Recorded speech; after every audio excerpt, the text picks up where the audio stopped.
বিউলির ডালটা এখানে সকালে ভিজিয়ে রেখেছিলাম, এখন সন্ধ্যের পর পেস্ট করে নিয়েছি। এখানে গোটা মৌরি নিয়েছি, এখানে একটু নুন নিয়ে নিয়েছি। এবার বাটা বিউলির ডালের মধ্যে গোটা মৌরি আর নুন দিয়ে ভালো করে ফেটিয়ে রেখেছি। এবার আমি ফ্রাইং প্যানে রাইস ব্র্যান তেল কিছুটা দিয়ে দিলাম। এবার তেলটা গরম হয়ে গেছে, এবারে বড়াগুলো আস্তে আস্তে ভাজতে দেবো।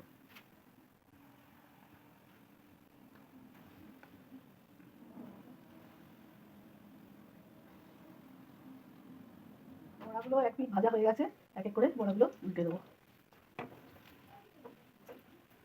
আমি উল্টে দিলাম বড়াগুলো। এবার রস বড়াগুলো আমার ভাজা হয়ে গেছে, এবার রসের মধ্যে আমি ফেলে দিলাম।